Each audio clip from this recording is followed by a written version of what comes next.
বাংলা একাডেমির আয়োজনে মাসব্যাপী অমর ২১শে গ্রন্থমেলা বর্ধমান হাউস প্রাঙ্গণ এবং সোহরাওয়ার্দী উদ্যানে বর্ধিত অংশ জুড়ে ৪০৯টি প্রতিষ্ঠান পেয়েছে ৬৬৩টি ইউনিট।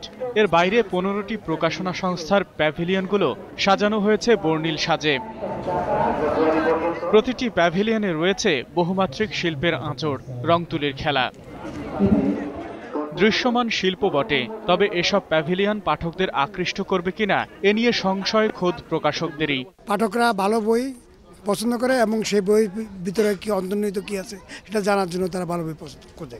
এটা বড় স্টল হলেও নেবে, ছোট স্টল নেবে। সুতরাং এখানে প্যাভিলিয়ন আর ছোট স্টল বড় স্টল এর মধ্যে কোনো প্রভেদ নেই। অসংখ্য নতুনদের কবিতার বই বের হয়। সাধারণত একটা প্রকাশনা নতুন যখন আসে বাজারে, তারা নতুনদের বই একটু কমই করতে চায়। তরুণ কবি আর সাহিত্যপ্রেমীরাও চষে বেড়াচ্ছেন মেলা প্রাঙ্গণ।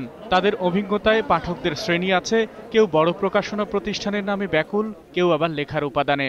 যদি বইগুলো পড়ে দেখা হয় তাহলে বোঝা যাবে যে বইগুলো কেমন চলছে, কেমন কবিতা পারছে আমরা লিখতে, এবং আমরাও সেখানে উৎসাহ পাই। আমরা যে কবিতাগুলো লিখতেছি তার মধ্যে ভালো তো কিছু অবশ্যই আছে, যে ভালো হলে টুডে অর টুমরো এটা অবশ্যই জায়গা করে নেবে। মায়ের মুখে বাবু ছড়া আর অন্যটা হচ্ছে পরিদের রাজকন্যা।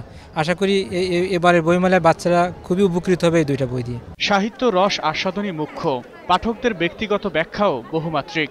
নিঃসন্দেহে তরুণদের একটা বড় অংশ খুব ভালো লেখা নিয়ে আসছে, তো পাঠক হিসেবে আবার আমরা যখন পাঠক হিসেবে নেই তখন অনেক তরুণ লেখকের লেখাকে আমরা পাশ কাটিয়ে যাচ্ছি। মানসম্মত বইয়ের জন্য যে প্যাভিলিয়নের সৌন্দর্যই ইম্পর্টেন্ট আমি সেটা মনে করি না, বাট সৌন্দর্য একটা ইম্পর্টেন্ট ফ্যাক্ট এটা বই মেলার জন্য। ক্ষুদ্র প্রকাশনা প্রতিষ্ঠানগুলো বই প্রকাশনার প্রতিযোগিতায় রেসের ঘোড়া না হয়ে সমসাময়িক ভাবনা এবং সাহিত্য মান বজায় রাখার চর্চা করছে। আকবর হোসেন সুমন, ২১শে টেলিভিশন, ঢাকা।